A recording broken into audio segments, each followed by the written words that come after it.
Alright, what's up everyone? Welcome back to the channel. I'm going to be doing a hopefully slow 6 fix here on my wife's Mazda. So I'll explain the situation. It's at a rough idle. I don't think you can really tell from the video, but the car has a little bit of a vibration, particularly at idle. It drives fine. I don't notice anything driving.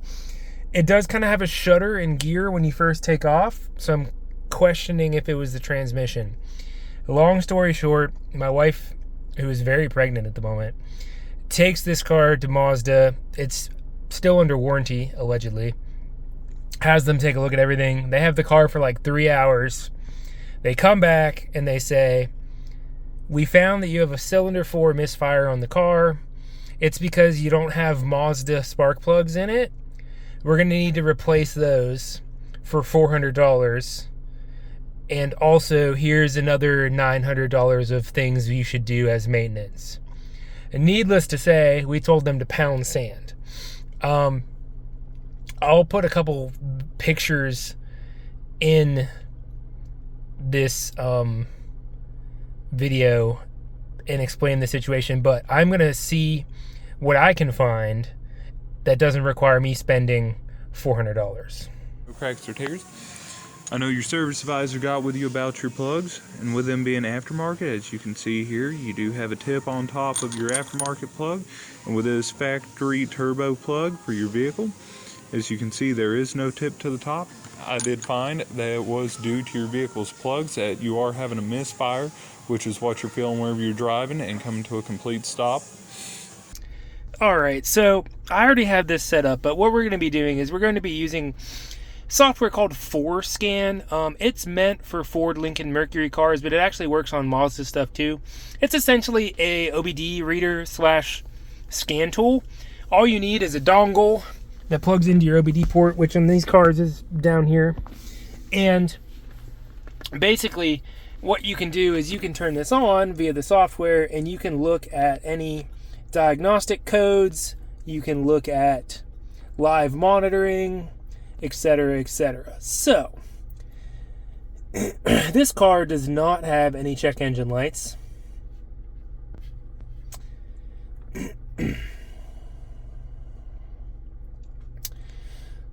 I'll show you in a second. Okay, so that's loaded. We're going to go to DTCs. Nothing noted. There's a couple things from the sensor, from the front sensor camera. That's actually related to her being in a car accident previously, but nothing else. So we're going to go down to live monitoring over here. I already have this set up, but basically you're going to want to go into PCM, click the settings, and then you're going to pick out multiple things. So I have these misfire monitors set for each cylinder, as well as long-term fuel trims, short-term fuel trims. So basically you turn this on, it's going to read any misfires for each cylinder, as well as your fuel trim corrections, which isn't too bad really. Now you're going to see I have about 45 misfire counts plugging this in. 47. So we're getting an intermittent misfire on cylinder 4. So the Mazda dealer is not wrong that it does have a misfire. However, I think their suggested fix is incorrect. So we're going to show you what we're going to see diagnostically and see if we can figure this out. Alright, so super easy way to diagnose a cylinder misfire like that. All we're going to do, we're going to take the coil pack from number 3, or any other cylinder really. Take the coil pack from number 4, which is giving me an intermittent misfire. We're going to swap these two. If the coil pack is bad, that would suggest that the misfire will change to coil or cylinder number 3 because it's the pack. If it doesn't change, it's something else. So I'm going to pull these out. It's very simple. All you're going to need is roughly like an 8, I think that's an 8 millimeter head. When I have changed the spark plugs in this before, this plate thing is kind of in the way, which you can remove it. There's a few bolts, but you can actually get these out without removing that. It's just kind of a pain. So we're gonna swap these and then plug the Forscan back in and see what we get. Okay, so like I said, there's just two 8mm bolts holding these into the valve cover. I decided I was gonna swap number 1 with number 4. Reason being, it's easier to get to. So we're gonna unplug this, switch them, see what happens. Visual inspection, this looks fine. But I mean, obviously, most of the time when a coil goes bad, it doesn't look any different. And then we'll plug the OBD reader back in, see what we get. And then if that is not the issue, we'll pull the plug out and see what the plug looks like. But the video that we just saw earlier from the service tech looked perfectly fine. So, okay, we have swapped number 1 and number 4. I just have them loosely in there. Plug that back in, see what we get. Pro tip, this hose is just a vacuum hose. It actually just slides right off. It's not fuel related or anything. So if you just move that out of your way, it makes it a lot easier to get this coil pack in and out. All right, so we are back in the car. We have the coil swapped from 4 to 1. Still showing a misfire on cylinder 4. And nothing on 1. So, theoretically, that would tell me that it is not the coil and something else. Maybe the plug. It's definitely less misfire. Giving it a little throttle here. Okay, so yeah, we're getting some more on cylinder 4.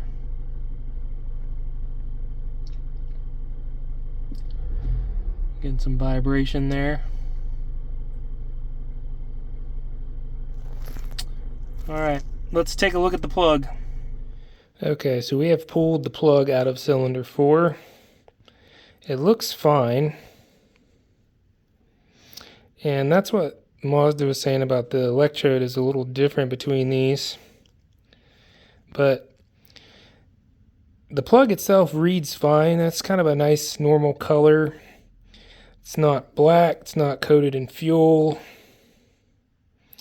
Nothing of the sort.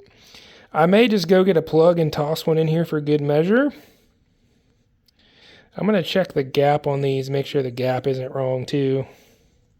Okay, so I got myself some feeler gauges. According to the manual, the gap in these is supposed to be 30 thousandths or maybe even 28. Let's see what we got. Sorry, I didn't bring my tripod. There we go.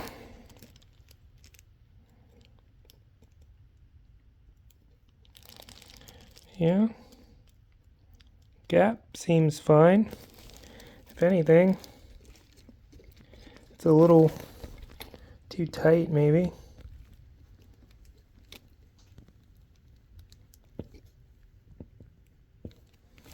Yeah, if anything, the gap's a little tight on this, which wouldn't really cause it to misfire.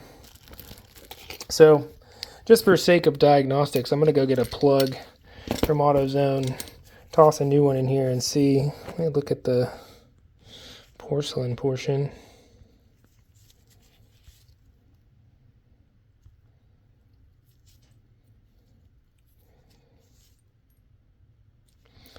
Nothing's cracked. That all looks fine.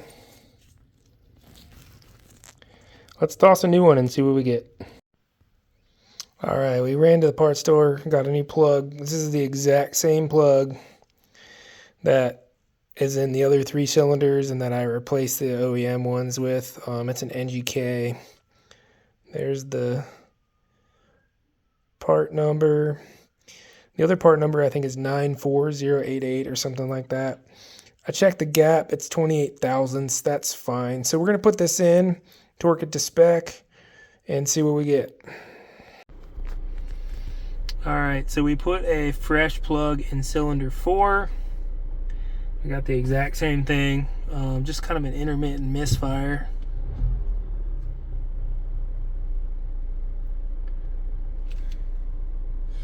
So something else is going on with the car. We're gonna have to potentially see if we can take this to Mazda and get them to actually do something. We may actually end up compression testing this thing. We'll see. All right, so I will not be slow six fixing my wife's Mazda. If you notice, this is not her car. So let me tell you what's happening. I'm gonna post the video here. We ended up actually taking this car back to a different dealer to get a second opinion, and here's what they found. Technician today. So I've got your 23 CX5. We got an issue going on with a misfire going on cylinder 4. So I've worked through the diagnostic chart, and I've been working with Mazda Tech line, and unfortunately we've got something going on inside of this cylinder head. So I performed the compression check on it. Cylinder 4 was about 60 psi, while cylinders 2 and 3 were about 120, 125. And cylinder 1 was also down about 90%, or 90 psi. So at that point, we deem that there is an issue on cylinders 1 as well as cylinder 4. And so when we go and we do what we call a leak down check, where we fill the cylinders with 100 pounds of pressure, make sure both of the valves are closed, and see if the cylinder can actually hold the compression that it is. And what we found is that on cylinder 4, it was actually bypassing and going over to cylinder 3. Cylinder 1 was actually bypassing and going over to cylinder 2. So we've got a failure going on inside of either the head or the head gasket, but Mazda wants me to go ahead and replace the whole cylinder head. So as you can see, I was correct. This vehicle actually has low compression on cylinder number 4 and cylinder number 1. So they're suspecting either a bad head gasket or bad valve in the head. They're actually replacing the entire head under warranty. So therefore, we have this thing right now. This is another CX5. It's not the turbo version, but they gave us a loaner. Told us it's going to take about a week. But they did get it covered under warranty, under the powertrain, which is 60,000 miles. My wife's car has about 47 on it. So if you guys encounter this problem and you do a little bit of diagnostics and it's still under warranty, I highly recommend you take it to the dealer and let them figure it out, as long as the dealer is willing to attempt to figure it out. As you noticed in my first video, or the first video from the other dealer.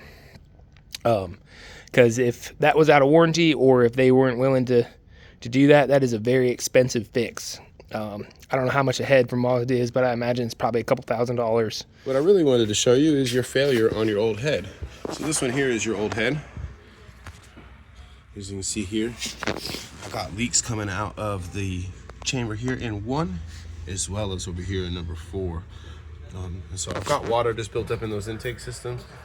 Just a quick way to check and see if these valves are leaking. And so that is what your failure is. And so that was the reason why the misfire was going on. As you can see, it's coming out of the intake as well as the exhaust. The same can be said about this one over here on cylinder 1. So just kind of wanted to give you a little show, just to show you what we got going on. I'm out on this one. Hopefully that's helpful to some of y'all if you're encountering this issue. And hopefully it's not your head gasket or your head.